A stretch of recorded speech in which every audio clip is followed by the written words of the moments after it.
एक और बड़ी खबर देहरादून से है, जहां पर त्रिस्तरीय पंचायत चुनाव के परिणाम हुए घोषित। चुनाव में निर्दलीय प्रत्याशियों का बजा डंका, बड़ी संख्या में जीते निर्दलीय प्रत्याशी।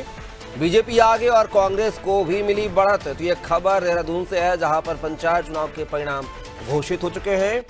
चुनाव में इस बार निर्दलीय प्रत्याशियों का बोलबाला रहा है, बड़ी संख्या में जीते हैं निर्दलीय प्रत्याशी। तो वहीं बीजेपी प्रदेश में सबसे सीटें जीतने वाली पार्टी बन गई है और कांग्रेस को भी कहीं न कहीं बढ़त मिली है। और इसी खबर पर ज्यादा जानकारी के साथ उत्तराखंड के bureau head Sonu Singh phone line पर बने हुए हैं।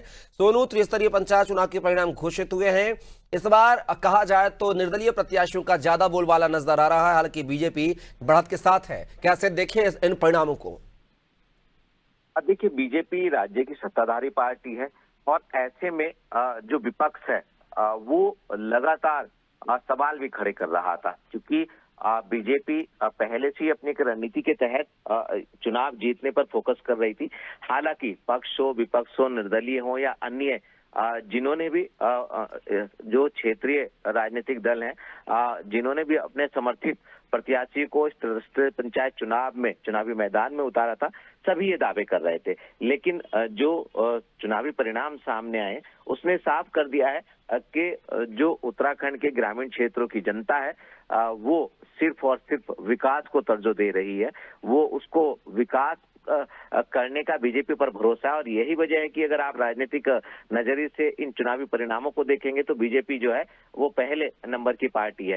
हालांकि अगर आप पिछले चुनावों पर गौर करेंगे कपिल, जब पहले 5 साल पहले लगभग जब उत्तराखंड में त्रिस्तरीय पंचायत चुनाव हुए थे, उस वक्त जो कांग्रेस की स्थिति थी उसमें कांग्रेस को भी कुछ बढ़त मिली है और कई क्षेत्र ऐसे हैं जहां पर कांग्रेस के जो समर्थित प्रत्याशी थे उनको जीत हासिल हुई है। तो ऐसे में एक और जहां बीजेपी पहली पार्टी के रूप में और कांग्रेस बढ़त के रूप में सामने आई, तो वहीं अगर आप पूरे के पूरे त्रिस्तरीय पंचायत चुनाव के चुनावी परिणाम पर गौर करेंगे तो निर्दलियों ने भी अच्छी खासी संख्या में जीत प्राप्त की है और कहीं ना कहीं इसमें कुछ बागी भी रहे हैं, जो बागियों के तौर पर चुनाव लड़े हैं।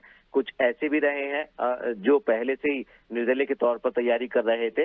अब चूंकि ये देखना होगा, हालांकि सभी जो विजेता प्रत्याशी उन सबको मुख्यमंत्री ने शुभकामनाएं दी हैं।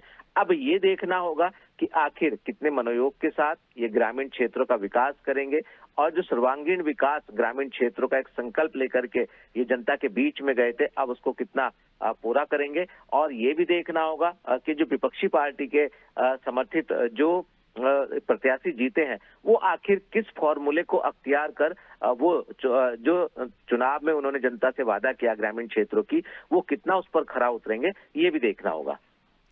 चलिए सोनू, आप हमारे साथ बने रहिएगा, आगे आपसे और भी जानकारी साझा करेंगे। तो ये खबर देहरादून से थी, जहां पर त्रिस्तरीय पंचायत चुनाव में निर्दलीय प्रत्याशियों का बोलबाला रहा है। हालांकि बीजेपी सत्ताधारी पार्टी है, बढ़त है उसकी।